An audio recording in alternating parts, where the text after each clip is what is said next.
Tabe, nu apa kareba komiu. Semoga selalu dalam keadaan sehat dan tetap semangat. Saat ini, Anda menyaksikan berita Slow Setengah bersama saya, Aling Talamoa. Sejumlah informasi teraktual dan menarik telah kami siapkan untuk Anda. Berikut 3 berita utama hari ini.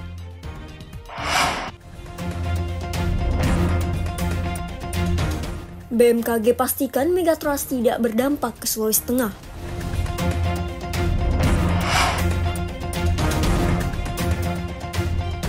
Pemerintah Kabupaten Donggala menetapkan 2 cagar budaya baru. Polresta Palu menggelar gladi operasi dan latihan taktikal floor game menjelang Pilkada Serentak 2024.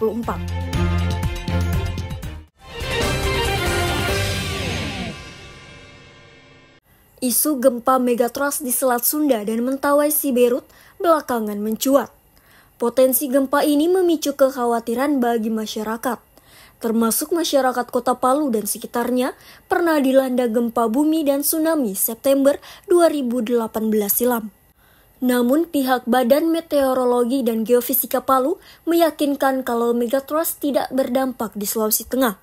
Potensi megatrust hanya berpotensi terjadi di wilayah Laut Utara Sulawesi. Kepala BMKG Stasiun Geofisika Palu, Sujabar mengungkap, secara teoritis gempa megatrust tersebut tak berdampak untuk Sulawesi Tengah.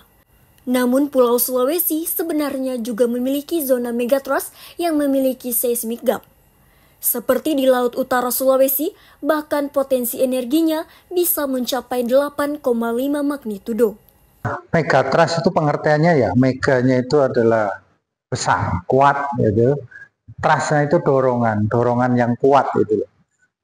Nah, yang dibicarakan kemarin adalah yang lagi tren isunya lagi viral itu adalah megatrust yang posisinya ada di barat Sumatera, di Blok Siberut itu dan selatan Jawa Barat Banten. Itu. Secara teoritis itu pengaruhnya untuk ke Sulawesi sebenarnya tidak ada karena cukup jauh kan.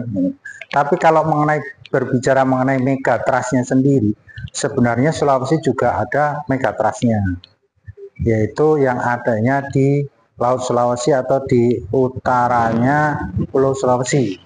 Nah, itu memang juga ada megatrust yang ingat nih potensi, bukan prediksi atau bukan warning. Potensi energi yang dikeluarkan itu juga besar, sekitar kalau menurut Pusgen, kumpulan dari tim peneliti, tim ahli gempa di Indonesia itu 8,5 skala magnitudonya.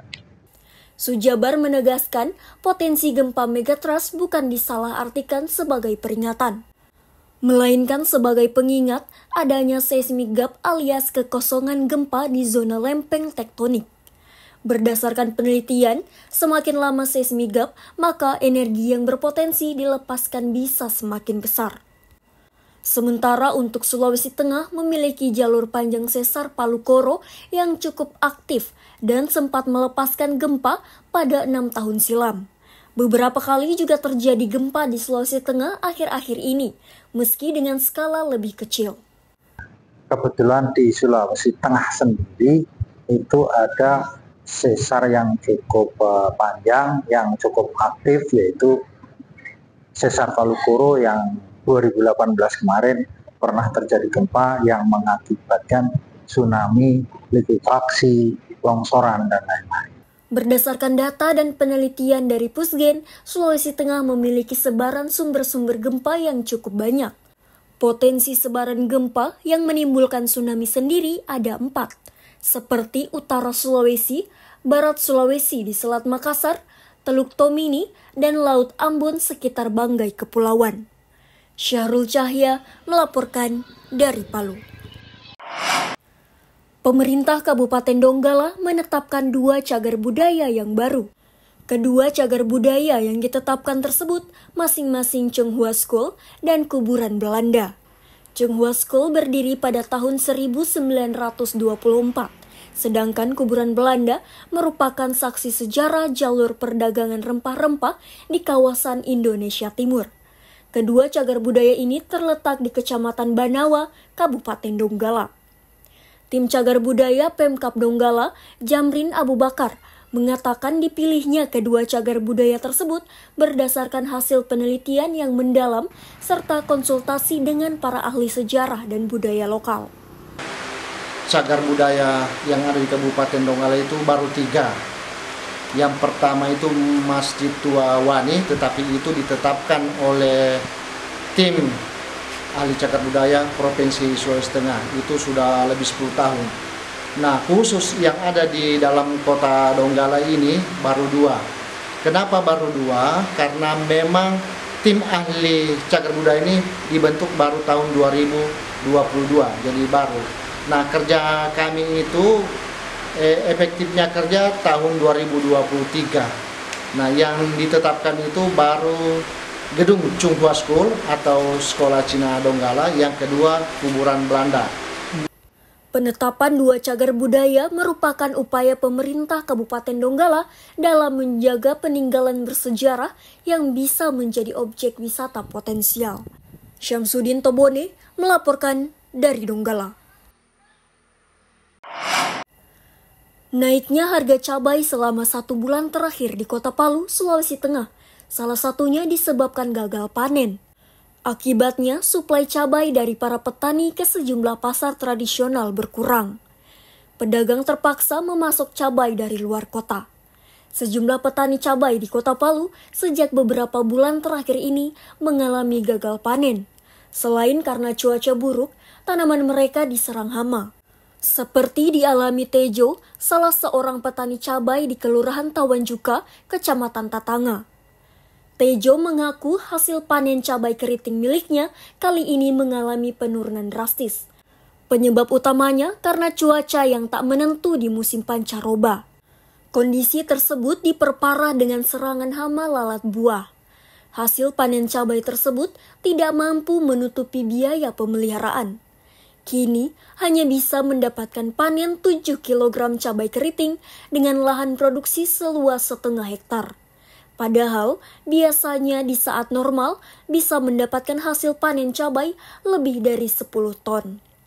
Kalau untuk daerah ini Palu khususnya panasnya kan ya lumayan panas. Kalau pas hujan ya kadang cuaca nggak teratur tuh. Kalau untuk ini cuacanya yang Pancaroba Mas ya. Iya. Kurang bersahabat lah, jadi tanaman agak kurang maksimal. Boleh dikata pertumbuhannya itu nggak maksimal. Tapi kalau sama teman-teman yang untuk di daerah dingin macam kayak dulu atau Napu masa mungkin masih normal pertumbuhannya. Kalau di Palu ini lagi sedikit masalah, harus mungkin pengolahan lahannya harus diistimewakan mintanya sekarang ini. Kalau yang dulu-dulu agak mudah sih, kalau sekarang saya akui memang betul-betul kita harus tahu lingkungan, tahu mintanya ini pH tanah bagaimana kan.